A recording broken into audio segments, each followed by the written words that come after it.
69. Mheshimiwa Innocent Bashengwa.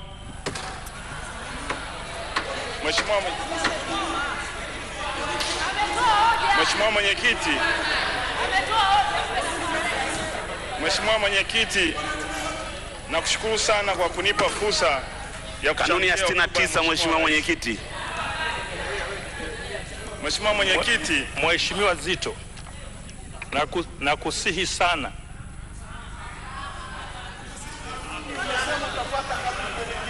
hiyo kanuni ya haki za bunge hailazimishi kiti kikubali kama ilivyo, na kusihi uisome vizuri.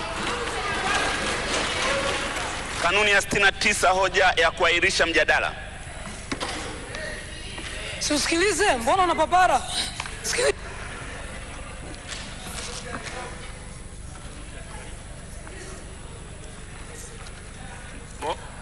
Ngoja wote twende pamoja sasa.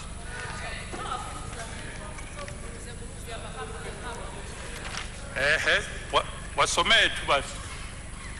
Mheshimiwa Mwenyekiti, isome tu, usitoe maelezo. Isome tu kwanza. Mheshimiwa Mwenyekiti, kwanza nakushukuru kwa kunipa fursa ya kutoa hoja ya kuahirisha mjadala unaoendelea bungeni hivi sasa kuhusu hotuba ya rais ili kujadili. Na kuomba isome hiyo kanuni. Soma kanuni. Soma kanuni kwanza. Mheshimiwa Zito, nikisimama na kuomba uketi. Nimeshasimama, naomba uketi. Asante. Na yule mwanaume amesimama. Narudia, waheshimiwa wabunge, ili tuende vizuri, soma tu kanuni unayotaka kutumia basi. Mpaka ni yaruhusu mimi. Mwanaume baba yako.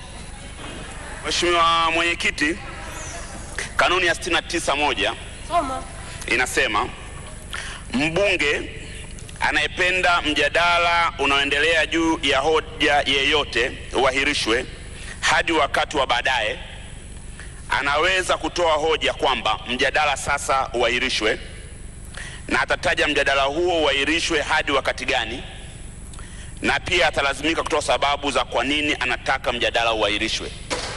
Naomba nitoe sababu za kwa nini nataka mjadala wa hotuba ya rais uahirishwe mpaka hapo baadaye. Sasa Mheshimiwa Mwenyekiti, endelea kusoma ya pili, fasiri ya pili.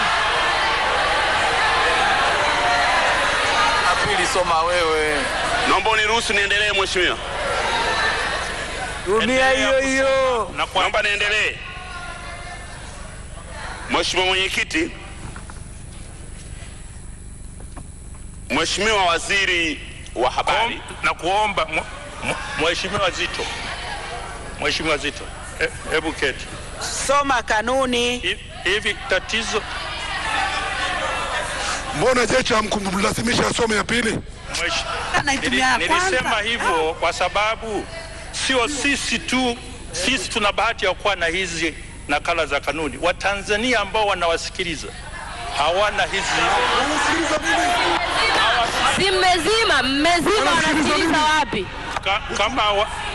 Kama wasikilizi sasa, watawasikiliza katika kipindi mahususi.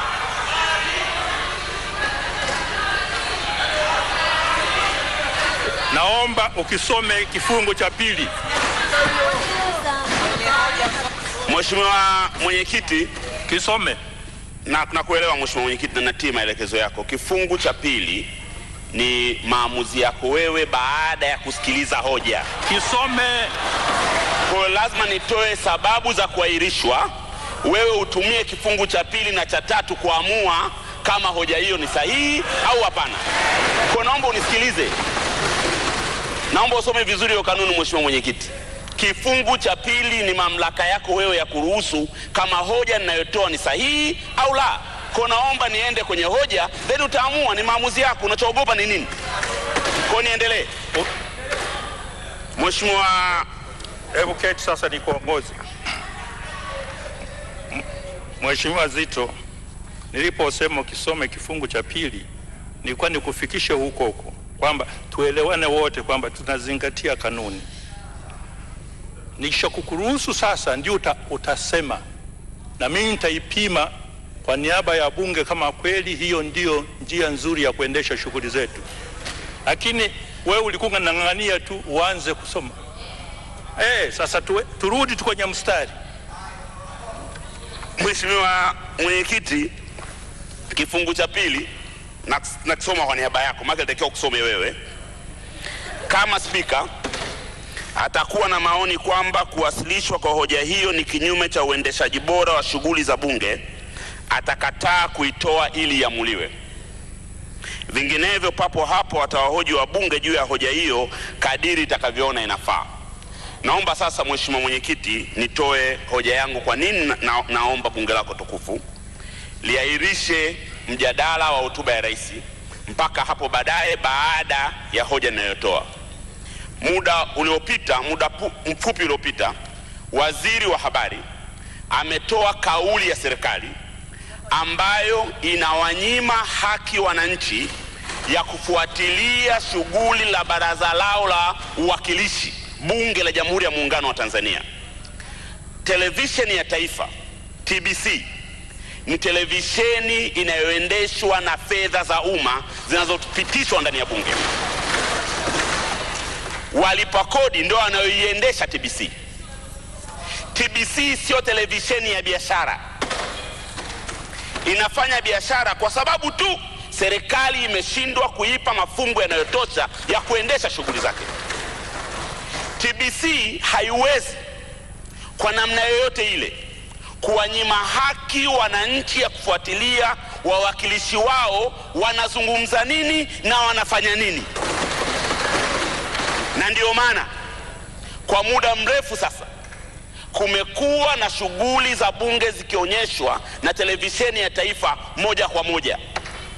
Kuendelea kujadili hotuba ya rais ambaye yeye wakati anahutubia ilionyeshwa moja kwa moja, kuwazuia wananchi kufuatilia hoja za wabunge kwa hotuba ambayo rais alipokuwa anahutubia ilikuwa moja kwa moja, ni kunyima haki za wananchi kupata taarifa.